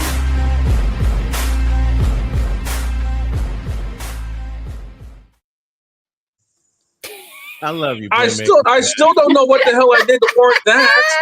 I love you, Playmaker, for that. All right, we got some picks to do, and we're going to do this as fast as we can. I'll do the lines and all the stuff. I just need everybody to make their picks. We got how much time we got? We got 18 minutes left. It's 11:39 right now. Yeah. And Victor, you're wrong for mentioning NHL 94. I'll never get that game out of my head now. And NHL 94 was the only video game ever that I have played or watched that played the Blackhawks fight song. Ever. My favorite. All right. And I love my Blackhawks.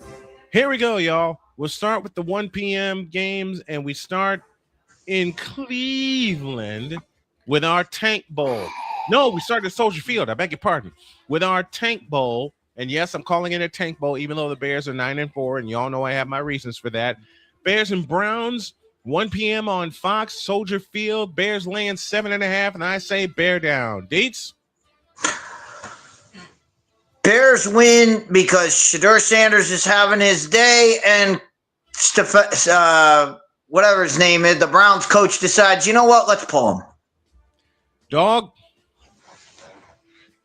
I don't want to touch this game, but you know what? Since I have to, Chicago's going to take this one. Shedeur has a good one, but not as good as what Chicago needs. Yeah. Allie, what say you? Wind chills at -20 at game time. I'm saying with the Browns at 3-10, Chicago Bears 9-4. I am heartily saying, "Go Bears!" Ugh. 3 words, Jen. Let's hear them. I can't believe I'm saying this. I cannot believe I'm doing this for. Yeah, I know. Just sweet that ish. I don't even want to think about it. We know. Next one's in Cincinnati. Ravens and Bengals, 1 p.m. on CBS. Excuse me. Ravens laying 2.5 on the Bengals. I don't trust either quarterback in this game. Here we go. Hey, Pizzle, this one's for you. 3, 2, 1. Baba Booey. And it's head. So I'm going with Baltimore. Let me go downstairs. That's one way to pick this game. Let me go downstairs to Allie for the next pick. Oh God, you would. You know what? Cincinnati has scored 30+ points in each of the 2 games since Joe Burrow came back. Yep. Ravens have not scored 30 since week 8. I'm going to have to say Cincinnati. Upstairs to Deets. Remember a couple weeks ago when everybody said, "Oh, the Bengals are back." Yes. Oh, that faded real quick, and it's going to fade real quick on Sunday. Ravens are still in this thing. I'll take Baltimore. Dog? WKRP does not get canceled. This is going to be a close game. I don't see either team cracking 30, but give me the Bengals. Pick along with us in the chat, folks. Jen, to you. I think it's Allie that's on an island. Nope. No, I got Bengals too there, Slick. Pizzle's on the island with me. 2-2. Mm-hmm. Okay. So in essence, it's a split card. I don't even want to touch this game. Fence me. You got it. First of five. You ain't fencing this next one. Huh? The San Diego Chargers and the Kansas City Chiefs from Kansas City. Chiefs laying 5.5 over under 41.5. And I don't care. For the first time in a while, the Chargers sweep the Kansas City Chiefs. I'm going with San Diego. Deets? The Chiefs are hurting right now, but they're at home in Arrowhead and not in Brazil. So I'll take Kansas City. Dog, to you. While I hope Patrick Mahomes has a solid day, he's on my fantasy squad, and I'm in the first round of the playoffs. I hate to tell you something, KC, but your season is over. Give me the Chargers to sweep. Playoffs? Playoffs? Playoffs? You me? Playoffs. Downstairs to Allie. Oh, thank you, Jim Mora, for a forever quote. Yep. If there was, I'm going with the LA Chargers, not the San Diego Chargers, Snowman. I'm old. So am I. I am disappointed. I am so disappointed with Kansas City this year. There's no excuse for them. There's no excuse for what they've been doing. I don't understand it. Do you? 3 words, Taylor Swift effect. Women make men's legs weak. That's a quote from Rocky. Women makes men brain go brrrr. Or, as my wife says, my brain went bleh. All right. I think Dietz is on an island, Jen. I just want to confirm, did Ali go with the Chargers? Yes. Allie went with the Chargers. Oh, yeah, then I will gladly tell Dietz, hey, bro.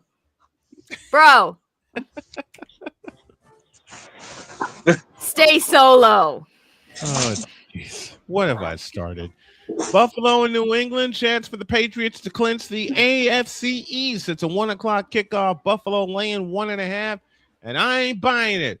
I say the Patriots get the job done and they clinch the AFC East. Dietz, to you. Yeah, nobody circles the wagons like the Buffalo Bills. They ain't going down without a fight. So I'm going with Buffalo. Dog, I don't have to ask, do I? That's what I thought. Allie, to you. Gosh, the Patriots have won 10 straight. They're at home. They are 11-2. Bills 9-4. I've got to go with New England in this one. Dietz is on an island, Jen. Oh, gladly. From Old England, in support of New England, Dietz once again stay so low. And obey your mustard. Okay, Dietz, can I just say, when you do like the tattoo like that, did you know that's swearing here in England? Yep. You're telling someone to F off. Yep. Anyway. Dual meaning, yes. Redskins and Giants from East Rutherford, New Jersey. New York laying 2.5 at home against Washington, and I'm going with the home team. I'm going with the Giants. Dietz? I wish I knew this game was coming down the road. I would have asked Sweeney for tickets. Because both teams, I probably could have worn a jersey from both teams and snuck on and played quarterback because nobody knows who's quarterback for either of them. So in this one, because it's at home, I'll go with the Giants. Dog? Well, I believe I'm probably going to be up crap creek on this one, but I don't trust the Giants at home. Give me Washington. Downstairs to Allie. Wow. Wow. Let's see. NFC. The thing about this one is that they're both cellar dwellers. Okay, this game we shouldn't even call because This game's a big old 50-pound bag of shite. Yeah, they both are. Okay, there go the radios. Wait a Jaden minute. Daniels is out this week. I don't know. Daniels is go. And Jaden Daniels. He's out for the year. He's done. He's done for the year. He's shut him down. He's done. Yeah, he is, and I'm considering that Washington was scorched last week by the Vikings. 30 shutout. You almost never see a team shut out in the NFL, and I've got to go with the Giants on this one. And may Jimmy Hoffa's corpse rise over the stadium. Jen, you have a message for Deeds. No, it's me, you ding dong, not Deeds. Oh, it's for Dog. Okay. I was gonna say, how many times is Deets gonna be on that island? Okay. Dog's on an island this time. All right, Don. My big bro. Yes. You know I love Yes. you. Yes. And that's why I hope you're at least comfortable on your island. Thank you. I'll have another. Do we really have to think about this next one? Vegas and Philadelphia. In Philadelphia, 11.5 points for the Sweet Eagles. Philly, move on. It's a sweep. Sweep for the Eagles. There we go. Next one. Do we have to think about this one either? Jets and Jacksonville. No, sweep for Jacksonville. Sweep for Yep. Jacksonville. We'll do that. Even Allie's falling asleep at that game alone. Jets and Jacksonville in Jacksonville. Jacksonville with a chance to strengthen their lead. Kermit the Frog is going to be too busy getting porked by Miss Piggy to give a damn. Jacksonville's all over this one. Let's move on. I mean, given Miss Piggy was at the Not Game according to Awards last, last not according night. to last night. Kermit was nowhere to be found last night. Nope. Miss Piggy Well, that's because Miss Piggy's on top of. Next one in Houston, the last of the 1 o'clock games.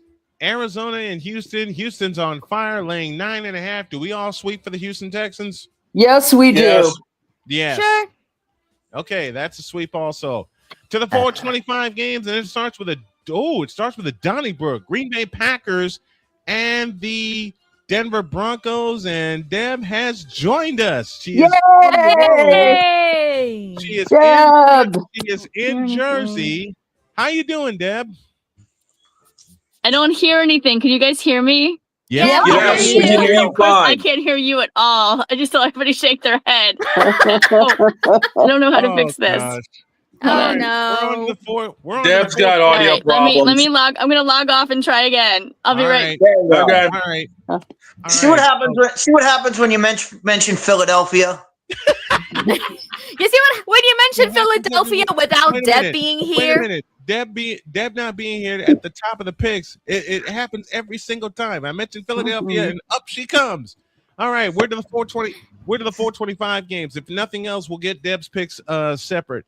We're on to the 425 games, and it starts with a Donnybrook and Denver, Green Bay and Denver. Green Bay has the spread laying 2.5. And let's see if we got Deb. Can you hear us this time? Yep, I got you guys. We're All right. right. Beautiful. We're on to the let's rewind at the top and catch Deb up. Bears and Browns from Soldier Field. Bears laying 7.5. Bears. Baltimore, Cincinnati. Baltimore laying 2.5 on the road. I'm gonna go Cincinnati because why pick All right. the Ravens? All right, number 3, Chargers, Kansas City from Kansas City. Chiefs laying 5.5. Most of us went with the Chargers on this one. What say you? I'm going Chargers. Kansas City's done for the season. Again, stay solo. All right. Next one, Buffalo, New England. Patriots with a chance to clinch the AFC East with a win. And it's the Bills laying 1.5 on the road. What say you? You know what? I want to go Patriots, but I think I'm going to go Bills on this one. I do want the Patriots to win it, but I think the Bills are going to take it. And I will make this announcement. That's our bonus game on Sunday that yours truly will put the headset on for. Can the Patriots clinch the East? Snowman will have the call at 1 o'clock. Redskins and Giants from New York. Giants laying 2.5. Ugh. Yeah. Ugh. I said, why are we picking this game? That's what I'm like. Am I really having this discussion at the moment? I have to pick Giants. Ew. All right. I don't have to ask for the next one. Raiders and Eagles from Philadelphia. We know how you feel there, so that's one for the Eagles. I will be at the game, and I've already started prepping with a hat and the There you puffer go. jacket, as you see. And she bought a dozen eggs. Yes. All right, last of the 1 o'clock games for Deb to pick. It's the Jets in Jacksonville. We all swept for Jacksonville. Jacksonville's on a roll. Of course, and she's Jacksonville. Not in And her then, head. of course, Arizona, Houston. Arizona, Come on. Houston. We all went for Houston. Houston. Yep. Because we all know what we're talking now. about. Yes. Yep. Houston's hot right now. Now Here we go. 425s.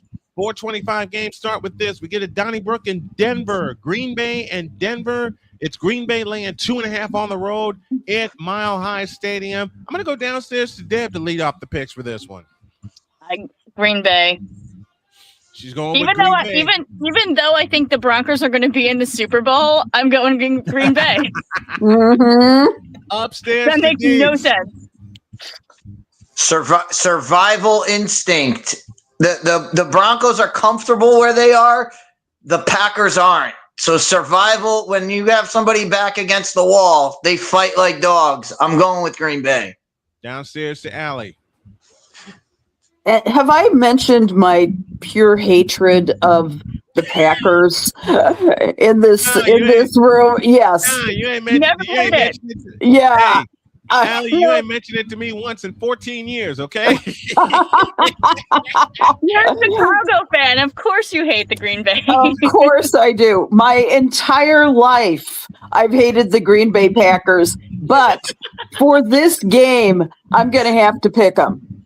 Yeah, same here. I got the same kind of hatred, not only being from Chicago, but being the fact that Brett Favre has given my 49ers hell for 3 years until we finally beat them in 1998 in the wild card, and they ain't beat us since. Upstairs the dog. You mean to tell me I'm flying this one again on my own? I've got Denver with the upset. Bo Nix actually turns into a competent quarterback and actually ends up leading Denver. Calling it now, 20-17 win. All right. Wow. Downstairs to Jim. Dog. Dogs on an island. Who's on an island? Dogs on an island. Oh, for the love of God, Dawn. You really gonna make me say this to you again? Yes. I'm going to make you say it to him because I want to hear it. What has Deets got there? An axe. All right, I got fine. Stormbreaker. Dawn, at least be comfortable on your island. Stay Yes. solo, but please be comfortable. I'm trying. Next one's in Los Angeles. We're going to have a high-scoring game at 425. It's the Detroit Lions facing, the Los Angeles Rams.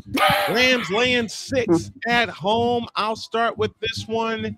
And I love you, Matthew Stafford. And Jen's probably going to tell me to stay solo, but dadgummit, I'm going with the Lions. Something about what Deets said before, survival instinct is going to kick into high gear. I'm going with the Lions for a 48-45 upset in a walk-off. Deets?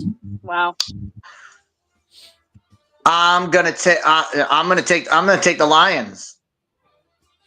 Dog? I've got the Rams. This is going to be close. It's going to be fun to watch. Yes, Rams it is. win this in a walk-off, 50-47. It'll be one of our triple vision games on Sunday at 425. Deb, I think I know which way you're leaning. She's going with the Rams and Matthew Stafford, who's having a Listen, as much fun as I poked at Matthew Stafford and I poked fun at Matthew Stafford, as long as I'm doing it, I love Matthew Stafford. Loved him since Georgia. He is having a fabulous year. Allie, to you. You know, I love the Rams' efforts. I'm sorry, I love the Lions' efforts, I should say, this year. I love their comeback ability. But this time around, I think against against the Lions, I really think that Matthew Stafford has a better team around him, and so I got to go with the Rams. And you know what? I got to throw a little playful hatred at Deb, who got me hooked on watching Puka Nacua for the Rams.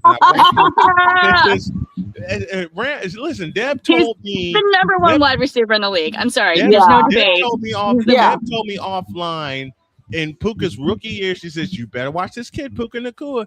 I'm like, what? What am I going to do here for? What is he doing against the 49ers last game of the year? He catches 13 passes for 125 yards against us. Doggone you, Deb. Now I love Puka Nacua. I know what I'm talking about. Do not be sorry. He's one of my favorite receivers to watch. Me and Deets And he's one of the nicest guys. He's one of the nicest guys ever, too. He's so nice. It's a split card to you, Jen. Nice. Yep, it's a split. Jen, you got a split card. How many games do we have left after this one? You're on the fence. 1, 2, 3, 4, 5. You got 5 left. I'll put Jen on the fence for this one. That's my second fence then. Yep, that may get my eyes on Sunday afternoon. This one won't. It's the, I can't believe I'm going to say this sentence, NFC South leading Panthers going to the Superdome to take on the New Orleans Saints, and it's Carolina laying 2.5. Wait, is this South Carolina? I'm not. North Carolina. North Carolina. Oh, North Carolina. Give me this coin. Mama Booey. Carolina. Don't know why, but I don't have a rhyme or a reason for this, but I'm going with Carolina. Deets? All right. For every reason Carolina should win,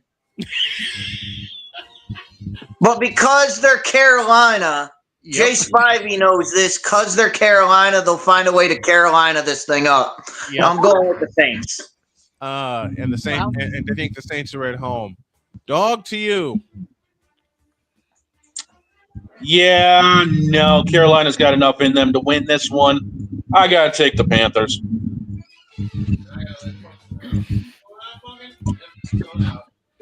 What do you got for us, Deb? So, I like Black Cats. I miss my Olive. I'm in Philly, so she's not here. So I'm going to go Panthers just because of that. Allie, to you. Love that. Your Noli is so cute. Thank you. Noli's with me, but the cats aren't. I actually had a dog that looked a bit like Noli at one time, and so heart out. But I'll tell you, with the Aints at 3-10, I don't care. I've got to go with Carolina on this one. And I do not see the home crowd making this any easier for the Aints. I think it's going to. Yes. I might need to steal that, Allie. That's great. You're welcome to it. I may steal that also. That means Deets is on an island, Jen. Deets, I'll gladly say this too. Stay so low. Next one, I think it's going to wind up being a sweep. Tennessee taking on my beloved San Francisco 49ers. And the line is ridiculous, but I think the 49ers will cover this. This is my Warner Parlay lock. This is my Warner Parlay lock of the week. They got the 49ers laying 12.5 at home against Tennessee. And with the Colts, the Seahawks, who's left? The Colts, the Bears, and the Seahawks up next. I think San Francisco can win out and find a way to claim the West. I think the Rams and Seahawks are going to stumble. I don't think they'll stumble this. I already picked against the Rams. Oh, hell, what am I thinking? But can we just call this a sweep for San Francisco? Yes. Sure. All you Brock Purdy and San Francisco 49er haters. Wait. Hold on. Jen, give it to me. To all you Brock Purdy and San Francisco 49er haters. Shut up! I love it. Now we got this one. Shout that one too. I love that. Now we got this one at 425, and my eyes are definitely getting this one. The Colts and Seattle. Riley Leonard due to make his first start of the year against a red-hot Seahawks team. And I'm going to start with Dietz. Give it to me. I think Dietz froze. Dietz? No, he didn't. No, he's good. I didn't unmute him. There we go. I'm sorry about that, Dietz. Go. Okay, there we go. First things first. Since Dog mentioned his fantasy team, my fantasy team's on bye. So Christian McCaffrey, get your carry in and then get off the field so you can be ready for next week. Yes. Jonathan Taylor, same thing. Hey, I've got CMC on my squad, man. Come on now. Same thing. Stay healthy. That's all that matters.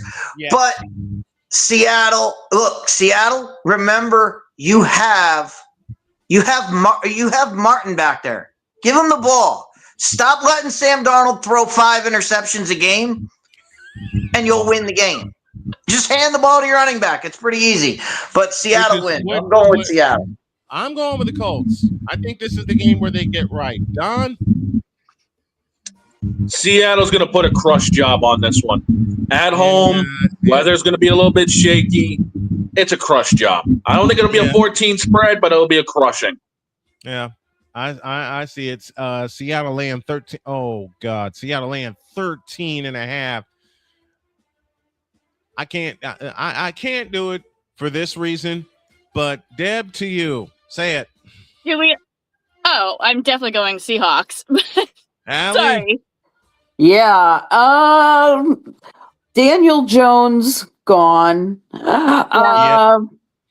You know, well, and Phillip Rivers, who hasn't played in 5 years, Yes, taking 5 over. years, yeah. I just have no faith that Phillip Rivers can find his previous form ever. Jen, He made Jen Thomas. Tom Brady, he ain't. Okay? No, he's nowhere near. That means So- Jen has a message for me, and I'll take it gladly. Actually, I don't have to give you a message because I really don't want to owe an apology to Dr. K. Mhm. Are you fencing I'm this not one? doing it. I'm not doing it. She's on the fence. Sunday Night Football. The Minnesota Hey, Vikings. she's got 2 left out of this, and there's 2 games left. Then why don't we all? Then you know what? I'll make this easy. Why don't we just all use the fence for the next 2 games? Can we hear them at Minnesota, least? Dallas, Minnesota, Dallas, and Miami and Pittsburgh. Fence me. Just fence me for both Yep, of them. you're fine. Use my fences, please. I'm using my fences also. Deb, what say you for the last 2 games? I'm going Dallas. I can still see the Vikings 0 in my head, so Dallas is going to take this one. And I'm sorry, I missed the last Monday Night Football. Miami, Pittsburgh. Miami, Pitt. Miami, Pitt. Steelers. Crazy, but Steelers. Upstairs to Deeds for the last 2 games. First one, Minnesota, Dallas. Did I mute? I did. I think you did. I muted him. I'm sorry. Who did? Okay.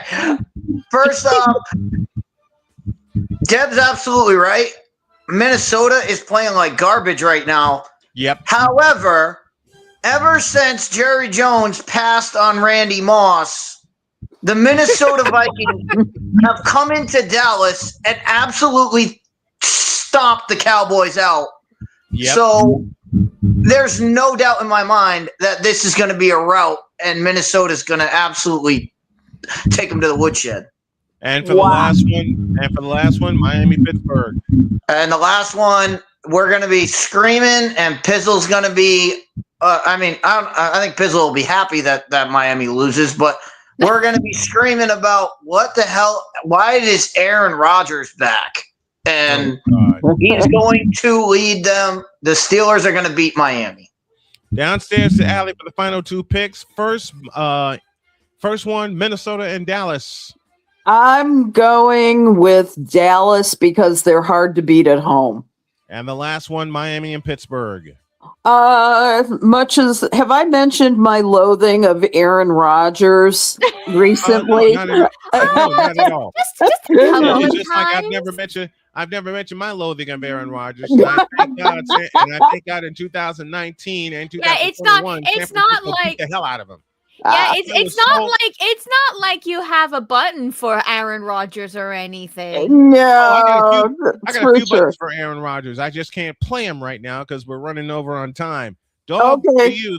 I'm going to. I am going with the Steelers, though. Going with the Steelers. I am. The dog for the final two picks. My Minnesota Dallas for the first one. Jen, I may have to borrow one of your lines for this game. Okay.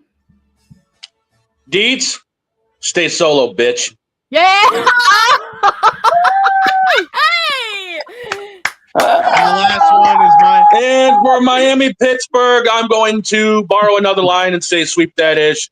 Those are the pictures. Hellbound to go wrong. Brought to you by Wanna Parlay and BetUS.com. Boss, get us the hell out of here. We'll see y'all on Monday. We're out.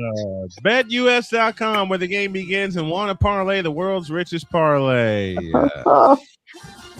Hey, did the Notebook Hope not y'all hit him enjoyed this the time? picks. Hope y'all enjoyed the show. Yes. Next week is our last next week is our last full week, but you will be seeing the picks for week 16, 17, and 18 with the entire crew. The entire crew is here. We love y'all, and be safe out there. Have a great weekend. God bless. Remember to make your next move your best move, and always remember, if your dreams don't scare you, they are simply not big enough. Dream big. Do bigger. We hope y'all are too. And we got a 2-time Emmy Award winner that's with us every single week. So dreams can and do come true. Take it from all of us here. We love you. So long, everybody.